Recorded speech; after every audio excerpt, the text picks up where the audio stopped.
Bonjour, bonjour. Je suis content d'être avec vous ce matin. Merci à l'équipe musicale pour ces beaux chants d'adoration. Donc, une thématique justement qu'on va regarder ensemble ce matin. Est-ce que je peux avoir le... Ah, on n'a pas encore le PowerPoint, ça s'en vient, j'imagine. Pas de problème. Donc, ce matin, on va continuer ensemble notre série « Redécouvrir l'Église locale ». Vous vous souvenez de cette série-là? Oui. Donc, on a parlé ensemble de l'importance pour l'Église de se rassembler ensemble et en personne, hein, dans un monde idéal, donc de se rassembler. Et on a vu dans l'introduction 4 activités spécifiques que Dieu nous appelle à faire ensemble. Et on voit ça dans Actes chapitre 2, verset 42. Et on a prêché sur les 3 premières, c'est-à-dire la communion fraternelle, la prière et la fraction du pain. Et aujourd'hui, pour clôturer justement notre mini-série, malheureusement, ça se termine aujourd'hui, mais il faut une bonne fin à toute chose. Donc, on va continuer avec la dernière activité essentielle qui doit être faite dans l'Église.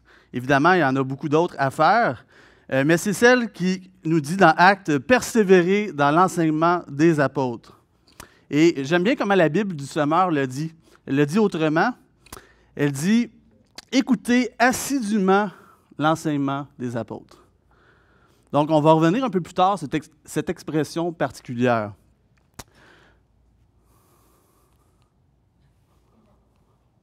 Ah, une autre chose technique, ça s'en vient aussi, j'imagine. On va passer à la prochaine slide. Donc, oui, ça fonctionne, merci. Donc, le message aujourd'hui s'intitule « La prédication et l'adoration collective ».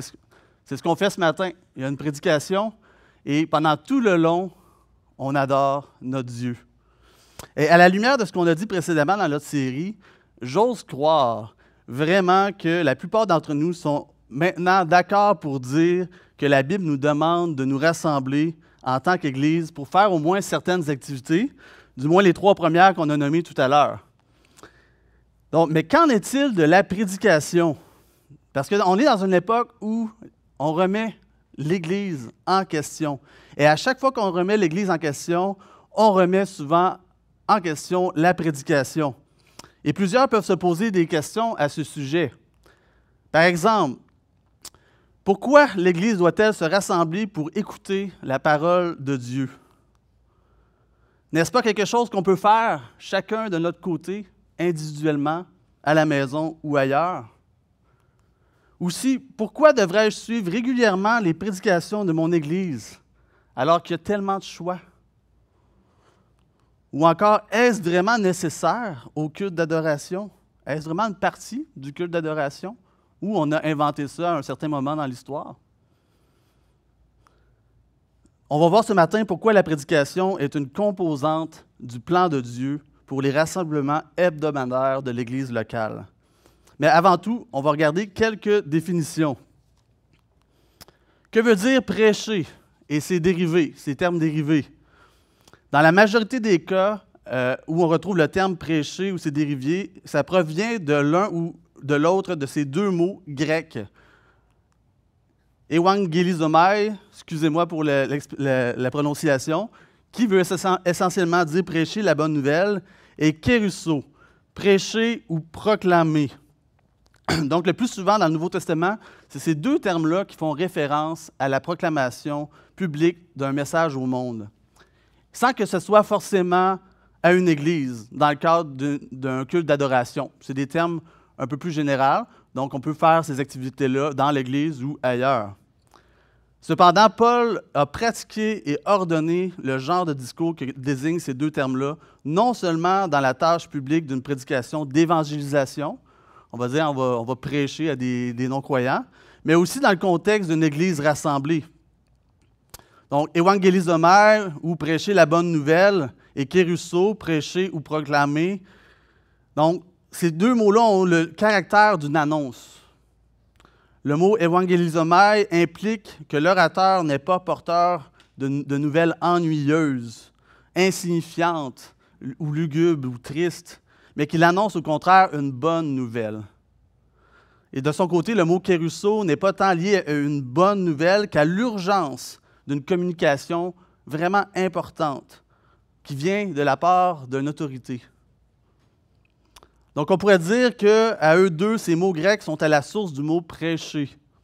Ils communiquent l'idée de sérieux, mais aussi l'idée de joie. Et c'est ces deux idées-là qui marquent la prédication. C'est sérieux, mais c'est joyeux. On a une bonne nouvelle à annoncer. La prédication, c'est un discours important qui concorde avec une bonne nouvelle.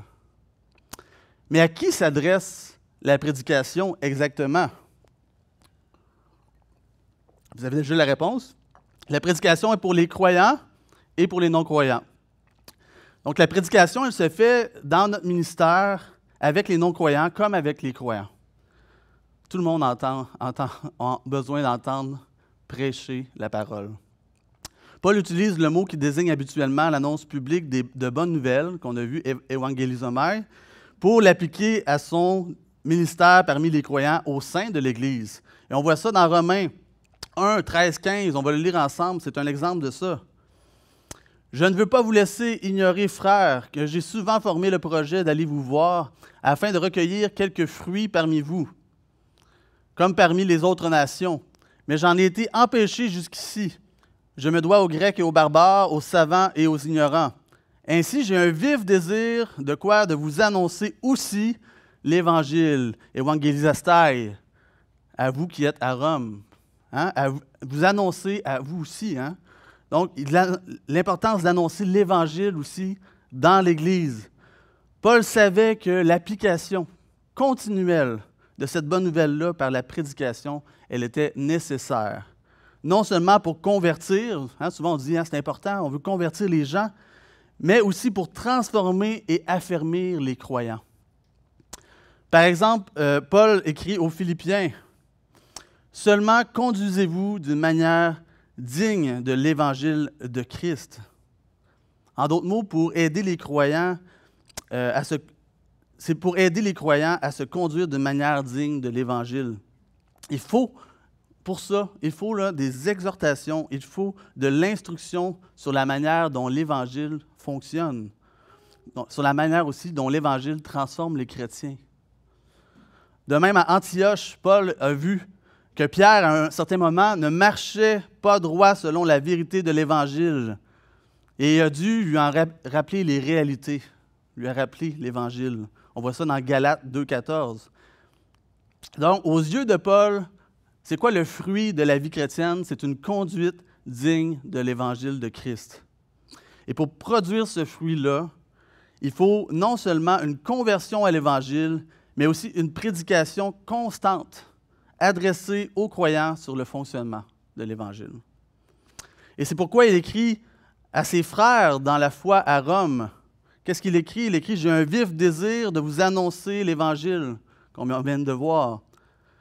Donc, il serait vraiment erroné d'affirmer que puisque dans le Nouveau Testament, ce mot-là, « évangélisomai », fait habituellement référence à la prédication publique de l'Évangile, bien, ça serait erroné de penser qu'il ne devrait pas faire partie des moyens par lesquels un pasteur cherche à avoir du fruit parmi les saints.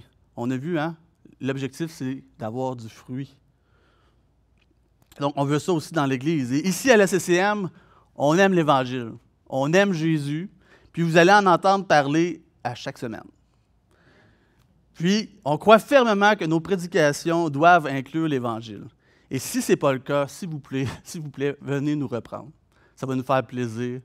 Et ça ne sera vraiment pas prémédité. Inquiétez-vous pas. Donc, la Bible, elle nous commande de recourir à la prédication lors des cultes d'Église. Pourquoi? Parce que c'est un moyen pour produire la maturité. La maturité et la sanctification progressive. Et ça inclut la prédication de l'Évangile. Et c'est un commandement. On doit le faire dans l'Église. C'est justement le deuxième point qu'on va voir ce matin. La prédication, elle est commandée dans l'Église par la parole. Parce que le Nouveau Testament commande aux pasteurs de prêcher la parole. Et dans 2 Timothée, c'est un peu notre contexte ce matin, dans 2 Timothée au chapitre 2 et 3, Paul va commencer par expliquer à Timothée qu'une fois que les Écritures auront produit en lui son effet, hein, qu'il va prendre la maturité, Ça va faire de lui un homme accompli et équipé et va être en mesure d'aplanir un chemin pour les autres voyageurs dans son Église, les autres pèlerins qui marchent vers le ciel pour ressembler au Seigneur.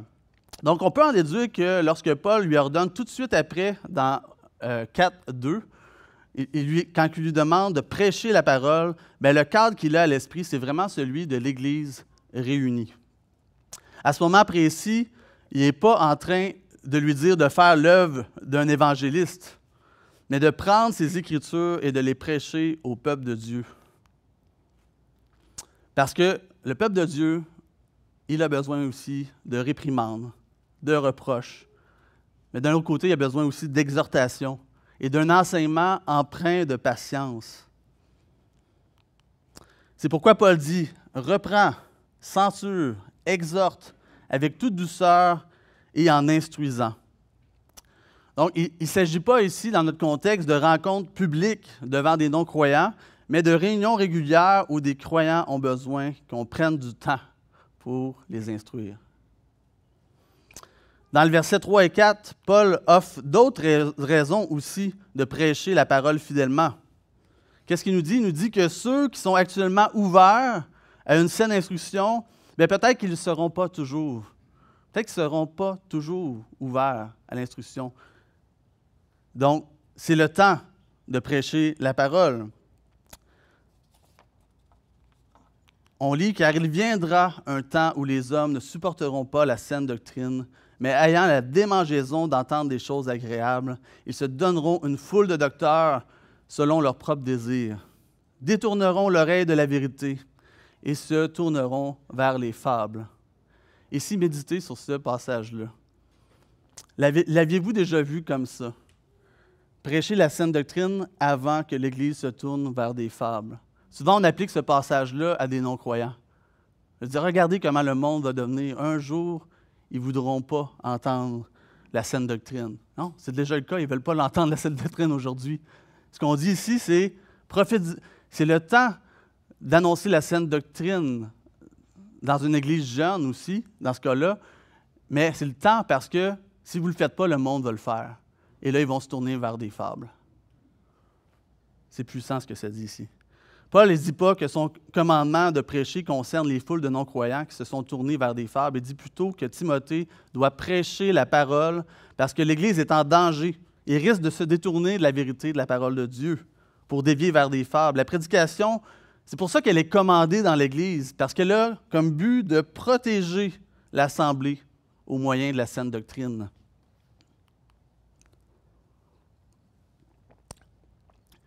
Donc, c'est ce qu'on va voir maintenant. La prédication transmet la saine doctrine. Remarquez toujours dans notre passage qu'on a lu dans 2 Timothée 4:3, la raison que Paul donne pour prêcher la parole. Car il viendra un temps où les hommes ne supporteront pas, quoi? La saine doctrine. Donc, il existe une norme, un modèle de saine doctrine. C'est ce que ça implique.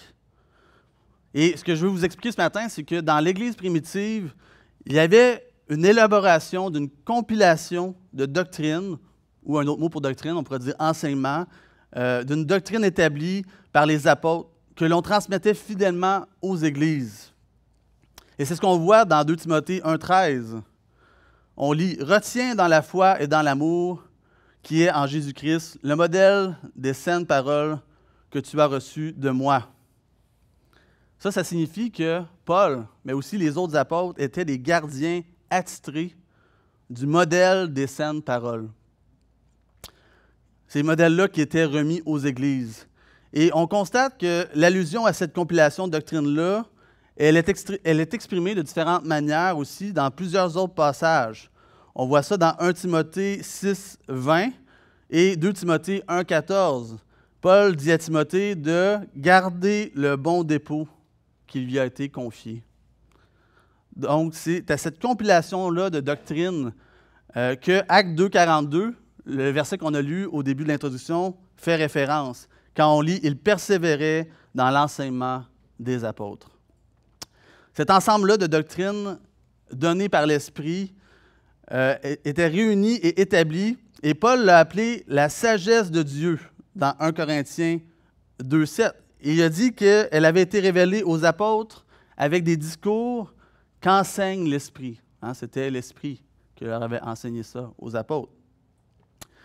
Et cette compilation-là de vérités a été rassemblée en un livre qu'on appelle aujourd'hui, devinez, comment on l'appelle ce livre-là? Le Nouveau Testament. Donc, on parle du Nouveau Testament aujourd'hui. Et quand Paul dit à Timothée, prêche la parole, ce qui est important aussi de voir, c'est qu'il fait référence à la parole complète de Dieu. Parce qu'un petit peu plus tôt, dans l'autre chapitre d'avant, il avait dit toute Écriture. Hein? Prêcher toute l'Écriture. Donc, ce qui veut dire, c'est ça inclut l'Ancien Testament, mais aussi les écrits des apôtres. Et donc, quand on doit prêcher toute l'Écriture, quand on doit persévérer dans la saine doctrine, bien, on parle évidemment aujourd'hui de la parole de Dieu, et on a l'Ancien Testament, le Nouveau Testament. Mais la prédication, ce que je voudrais vous souligner ce matin, c'est que ça ne consiste pas seulement à transmettre de l'information et à transmettre la saine doctrine. Oui, c'est vrai que la prédication comprend une bonne part d'enseignement. Qu'est-ce que c'est l'enseignement? C'est quand on prêche, on présente des vérités bibliques. On présente des réalités qui ont besoin d'être expliquées.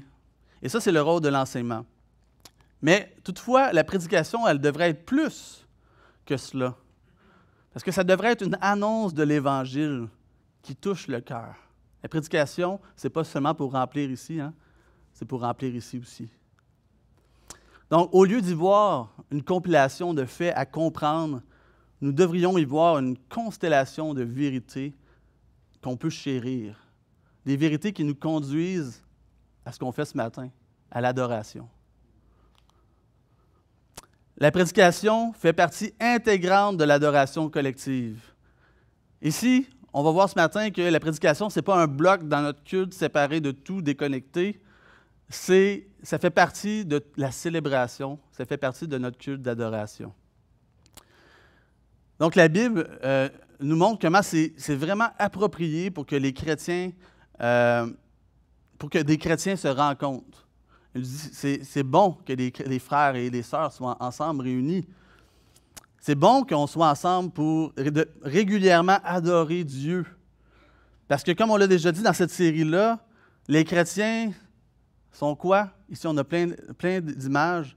Sont ensemble, un corps, une maisonnée, une épouse, un troupeau, une église, un temple, un sacerdoce, une race, une nation et un peuple.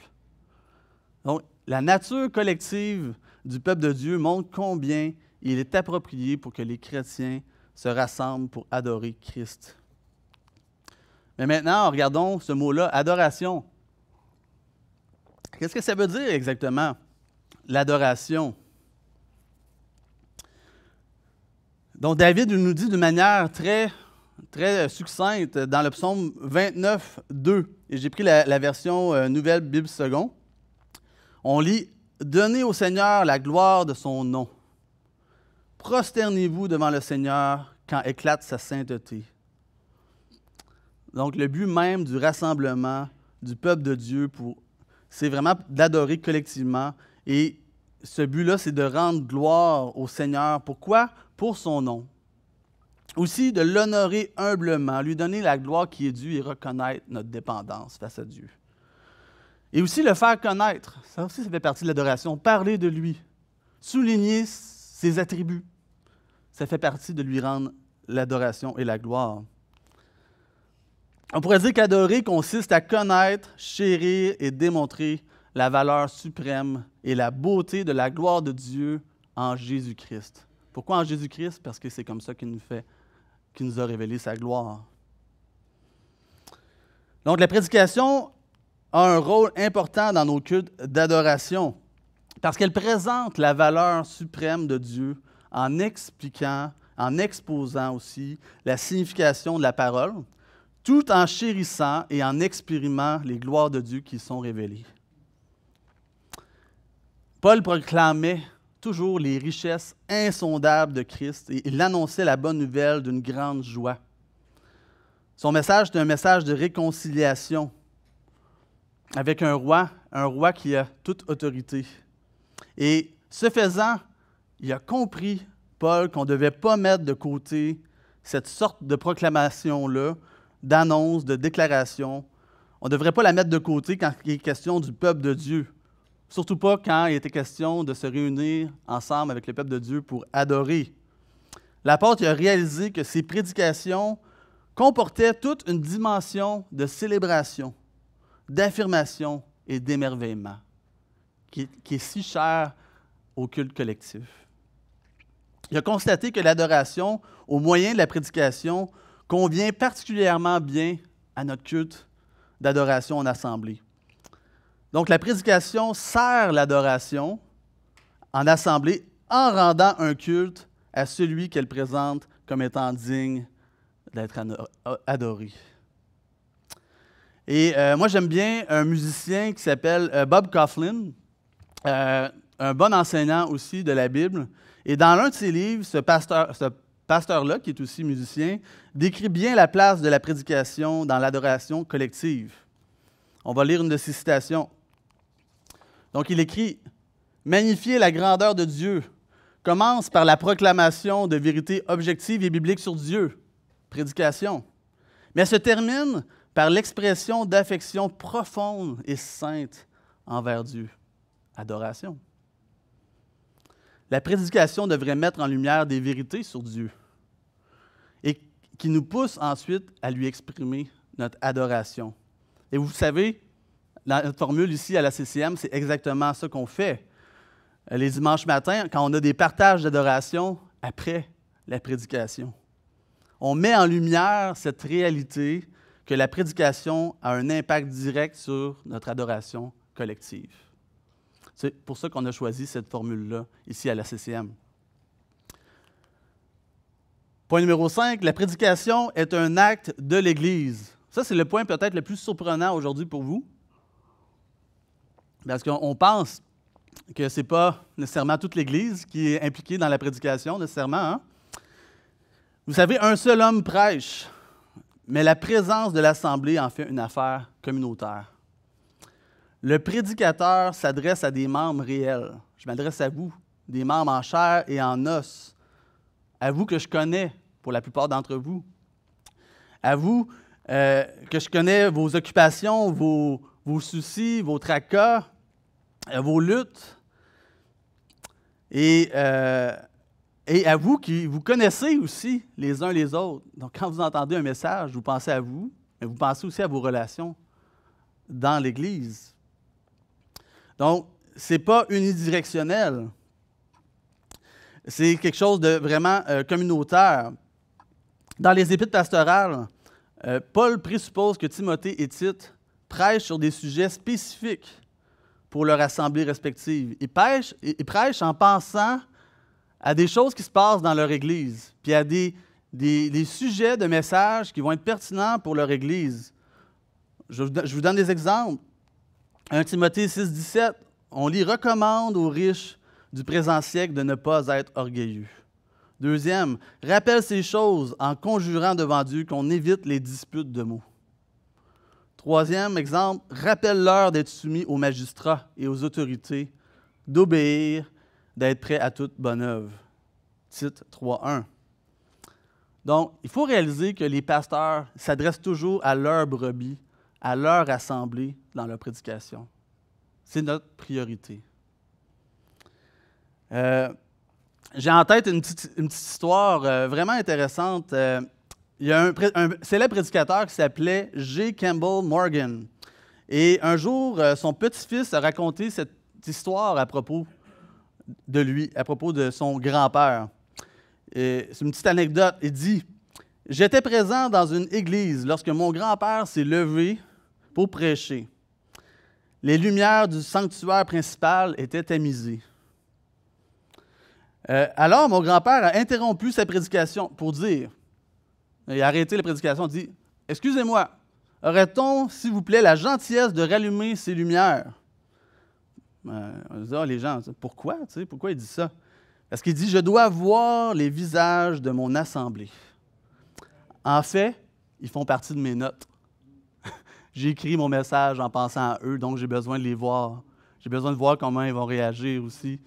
Puis j'ai besoin de me rappeler ce que je veux dire. Puis quand je vais voir une personne comme Amélie, quand je vais voir une personne comme Francis, je vais me rappeler de je vais tout me rappeler de tout ce qu'on a discuté ensemble. Puis là, mon message va être encore plus pertinent parce qu'il va cibler notre Église. Et si ça cible Francis et Amélie, bien, ça cible tout le monde parce qu'on est tous connectés ici. C'est un peu ça l'idée. Donc, le prédicateur avait préparé et prêchait en ayant les gens de son assemblée en tête. Et on ne veut pas oublier que les messages dans notre assemblée, ce ne sont pas des messages aléatoires. On n'a pas une banque, là, puis on dit « OK, dimanche prochain, on va faire lui ». Ça ne fonctionne pas de même. C'est prémédité et c'est intentionnel. Il y a de nombreux bienfaits spirituels à écouter assidûment les enseignements que nos pasteurs ont préparés pour nous. Au lieu de choisir nos prédications à la carte, on peut faire ça aujourd'hui, choisir nos prédications à la carte, entendre ce qu'on veut entendre les prédicateurs qu'on veut entendre. Internet est là. Il y a d'autres églises, il y a d'autres moyens d'entendre des prédications. Mais ne négligez pas les bienfaits spirituels de la prédication qui est adressée à vous et que les prédicateurs ont pris le temps de préparer pour vous. La prédication est également un acte collectif dans un autre sens. L'Église est responsable de ce qu'elle entend. L'Église endosse ses enseignants. On voit cela d'ailleurs quand les gens disent « Amen » dans les réunions. « Amen ». Donc, c'est collectif. Vous participez. Vous endossez ce que je viens de dire. Bon, je vous ai forcé un petit peu la main, là. Mais en tant qu'Église, on doit imiter comme ça les Béréens et on doit examiner soigneusement les Écritures pour s'assurer que ce qu'on entend, c'est la vérité. C'est ce qu'on voit dans Actes 17, 11 avec les Béréens. D'ailleurs, Paul fait un avertissement quand il parle aux chrétiens de la Galatie. Il leur dit qu'ils seraient responsables s'ils acceptaient un évangile différent. On voit ça dans Galates 1, 6 et la suite. Donc, l'Assemblée est aussi impliquée dans la prédication de bien d'autres manières. Elle est impliquée aussi en dehors du culte. On pense que la prédication, c'est le dimanche matin, c'est maintenant pendant que je vous parle. Mais non, on a commencé déjà à y penser avant, puis elle va avoir son effet après. Il faut inclure ça dans notre communauté, dans notre vie d'Église. On le voit d'ailleurs lorsque l'Église prie pour le message qui sera donné. Ça, c'est avant la prédication. On le voit lorsqu'elle donne son avis sur la prédication. Si le prédicateur le demande avant à certaines personnes ou après, quand les gens viennent me voir et me parlent de la prédication. Donc, il y a une participation, il y a une collaboration qui se fait. On voit aussi ça quand on vous demande de méditer un passage à l'avance. Donc, vous avez dans le bulletin, quand on a notre série sur le roi et son royaume, vous savez déjà, on est rendu où dans Matthieu la semaine prochaine? Vous pouvez déjà lire, vous pouvez déjà méditer ensemble sur le texte.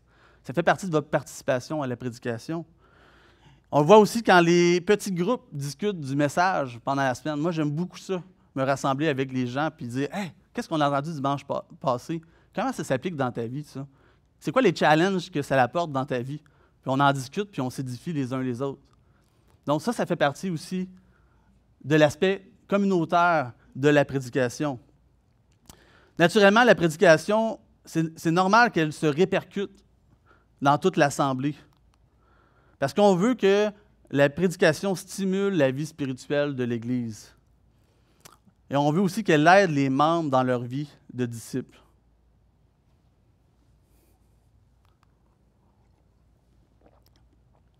On continue avec justement ce point-là, que la prédication aide à la vie de disciples. La prédication est une forme de discipulat collectif parce que c'est un outil puissant pour la discipline spirituelle collective de l'Assemblée. Le discipulat, comment ça fonctionne? Ça fonctionne par deux choses, l'instruction et l'imitation. La prédication dans le contexte du rassemblement d'Église combine ces deux choses-là. Pourquoi? Parce qu'on entend, premièrement, l'instruction de la parole de Dieu et nous voyons des gens qui vivent la réalité de la parole de Dieu et qui appliquent ces enseignements-là.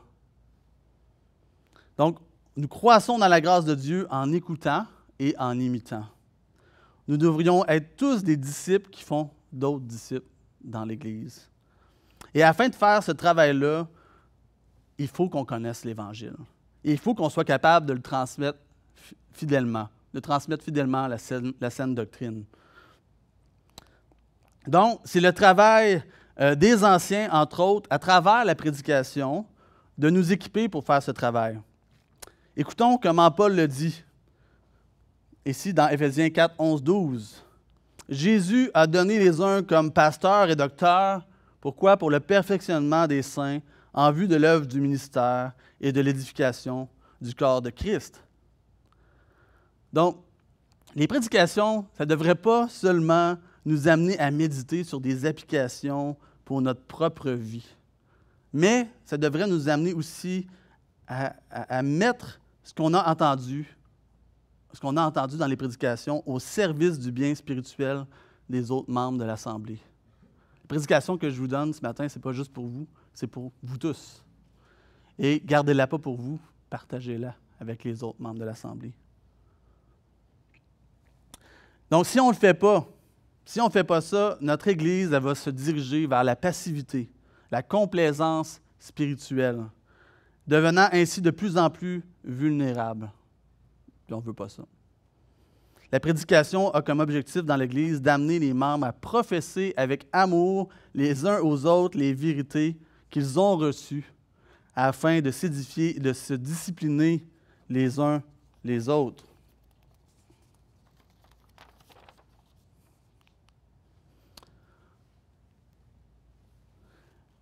On est déjà rendu à la conclusion. Donc, j'imagine que vous savez bien que la prédication et l'adoration collective, ça ne représente pas la totalité de la vie de l'Église. La prédication, elle est essentielle, mais elle n'est pas suffisante à la vie de l'Église. Pourquoi? Parce que ça dure seulement quelques minutes par semaine. Il y a donc de nombreux excellents ministères qui existent pour atteindre les gens différemment. Que ce soit les enfants, les jeunes adultes, les hommes, les femmes, les célibataires, les couples ou les aînés. Toutes sortes de possibilités s'offrent à nous pour atteindre les croyants, mais aussi les non-croyants. Il y a d'innombrables bonnes œuvres à faire pour montrer la gloire de Dieu, montrer sa gloire qui est de notre Père qui est dans les cieux. Et on peut faire beaucoup à l'extérieur du culte du dimanche. Pensez, par exemple, à tout ce qu'on peut faire dans les petits groupes pour s'encourager, prier les uns pour les autres et prendre soin des autres. Donc, c'est important. Donc, le but du message de ce matin, ce n'était pas de montrer que la prédication est tout ce que l'Église a besoin. Au contraire, on a vu qu'il y a au moins 3 autres activités essentielles de l'Église. Mais ce que je veux vraiment vous communiquer, c'est que si la prédication manque et si l'adoration collective défère, justement parce que la parole de Dieu n'est pas présentée avec clarté et avec fidélité, avec la puissance qui satisfait nos âmes, tous les ministères vont finir par en souffrir. Parce que la prédication dans notre repas qu'on a ce matin ici, c'est le plat principal, c'est la pièce de résistance dans le repas familial de l'Église qui a lieu lors de nos cultes. Le ministère de la parole, c'est sûr qu'il est crucial dans l'Église. Et quand je lis les Actes des Apôtres, je le vois, c'est clair comme de l'eau de roche, parce qu'on voit que l'Église, elle fait toutes sortes de choses ensemble. Ils en passent du temps ensemble, ils en font des choses ensemble. Mais ce qui m'impressionne le plus, c'est le dévouement des apôtres à la prédication. Ils prêchaient tout le temps. Elle était centrale, la prédication elle était centrale à la croissance de l'Église. Et, je vais vous dire, autant à l'intérieur qu'à l'extérieur. On avait besoin de prêcher à l'extérieur pour amener les gens dans l'Église de Dieu, mais on avait besoin de prêcher à l'intérieur de l'Église pour la croissance de l'Église. Et les croyants de l'Église primitive, ils le reconnaissaient. Et ils se sont impliqués dans les ministères. Pourquoi? Pour donner plus de temps aux apôtres pour la prédication et la prière. Donc aujourd'hui, n'oublions pas que nos anciens ils ont besoin que nous les soutenions de la même manière. Donc, laissons-leur le ministère que Dieu les a appelés à faire et participons au ministère et à la vie de l'Église de notre côté aussi. La prédication, elle est essentielle parce que c'est la bougie d'allumage de l'Église. Donc, c'est comme la bougie, pour ceux qui sont familiers à mécanique automobile, c'est comme ou autre, c'est comme la bougie d'allumage d'une automobile.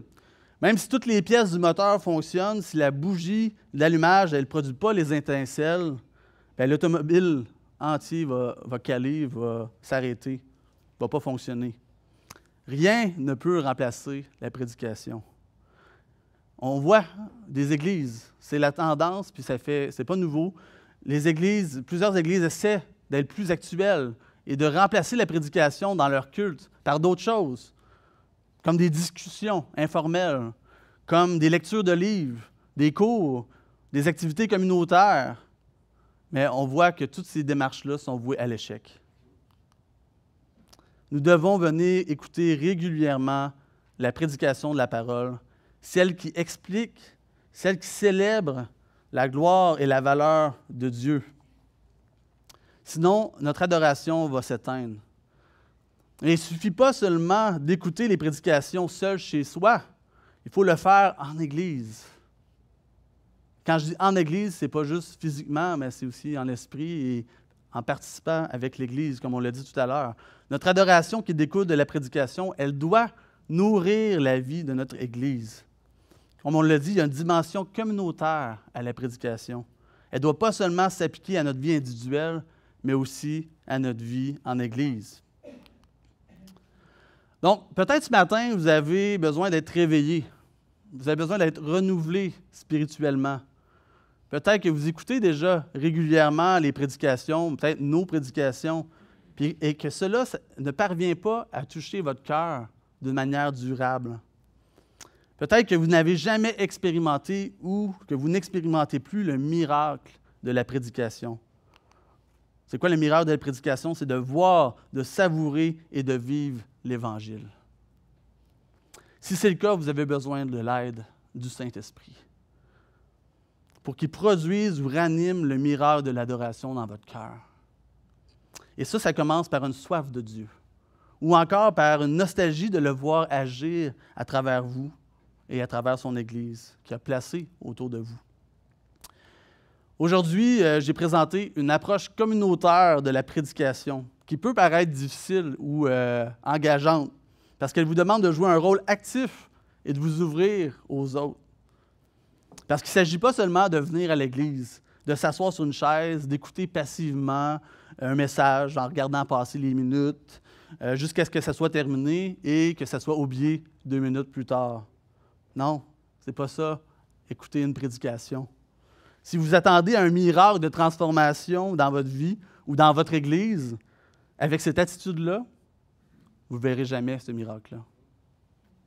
Galates 3,5 nous dit « Lorsque Dieu vous donne son esprit et qu'il accomplit parmi vous des miracles, le fait-il parce que vous obéissez à la loi ou parce que vous accueillez avec foi l'Évangile que vous avez entendu? » Dieu nous pourvoit de l'esprit lorsque nous entendons comment avec foi. C'est par ce moyen que nous pouvons être conduits par l'Esprit et porter le fruit de l'Esprit.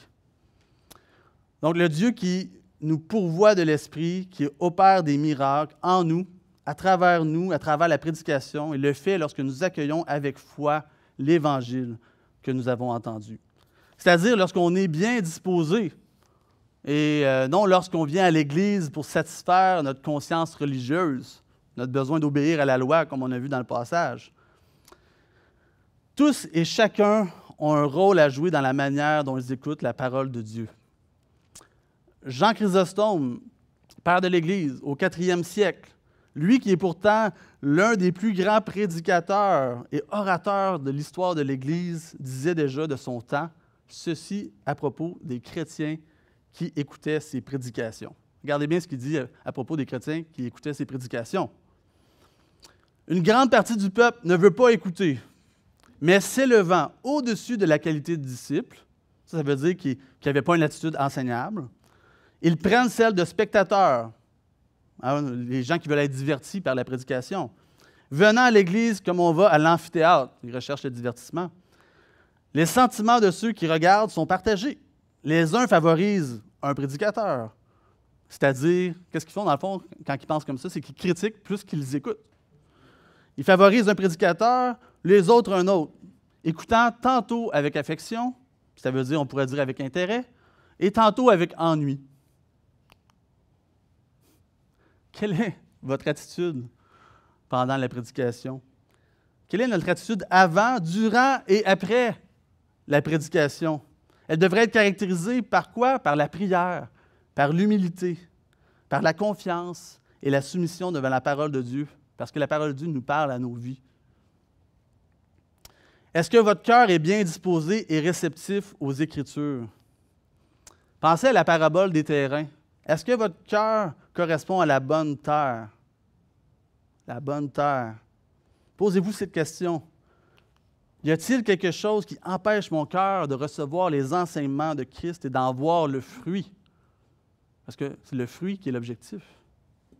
Si oui, que vous soyez un enfant de Dieu ou non aujourd'hui, le Seigneur vous appelle à la même chose, vous appelle à vous repentir, à demander pardon pour le péché dans votre vie et à vous détourner de tout ce qui vient faire obstacle à l'enracinement de sa parole dans vos cœurs. Laissez le Seigneur labourer votre cœur. Et ne sortez pas d'ici ce matin en vous contentant seulement d'en savoir plus sur Dieu. C'est une bonne chose d'en savoir plus sur Dieu. Mais ce qu'on veut, c'est que vous laissiez la prédication produire du fruit spirituel. Ça se produit quand on met en pratique ce qu'on a entendu de la parole. Et c'est à cela que Jésus reconnaît sa famille. La famille de Jésus porte du fruit. Dans Luc 8, 21, on lit, Jésus dit, « Ma mère et mes frères, ce sont ceux qui écoutent la parole de Dieu et qui la mettent en pratique. » Que vous soyez dans la famille de Dieu, que vous vouliez en faire partie peut-être ce matin, Dieu vous appelle à la même chose. Faites confiance à Jésus, à sa parole. Mettez-les en pratique. Rappelons-nous aussi que Dieu appelle son Église à être une famille qui s'assemble, non pas pour juste recevoir la parole de Dieu, parce que ça serait incomplet. Une famille qui s'assemble aussi pour y obéir en s'y soumettant collectivement. On a un rôle collectif à jouer là-dedans, dans notre obéissance à la parole de Dieu. Donc, prenez le temps de vous demander après chaque prédication, qu'est-ce que Dieu veut que je fasse avec ce qu'il m'a dit ce matin? Comment je peux l'appliquer dans ma vie? Oh, attention, non pas seul, mais avec l'aide des chrétiens qui m'entourent. Comment puis-je l'appliquer, ce message, non seulement pour ma vie personnelle, mais aussi pour mes relations dans l'Église? C'est ça les vraies questions qu'il faut se poser. Faites ça et vous serez bénis, ainsi que votre Église. Prions. Seigneur, merci parce que, oui, dans ta grâce, tu n'as pas seulement envoyé ton Fils Jésus-Christ à la croix pour nous sauver, mais tu nous as aussi donné ta parole pour nous appeler constamment à toi, pour te révéler à nous afin qu'on puisse te reconnaître pour qui tu es. Seigneur, aide-nous à comprendre l'importance de ta parole dans nos vies, que ce soit la chose qui vraiment nous occupe, qui occupe notre temps, qui occupe nos pensées, Seigneur. Ta parole, elle nous dit, la foi vient de ce qu'on entend, et ce qu'on entend vient de la parole de Christ. Donc, que ta parole nous fasse grandir dans la foi, afin qu'on porte du fruit pour toi, en abondance pour ta gloire. Sois glorifié, Seigneur, par la parole qu'on va appliquer chacun d'entre nous dans nos vies cette semaine. Rends notre assemblée à l'écoute de ta parole, vraiment afin qu'on marche dans l'obéissance en Jésus pour ta gloire. Amen.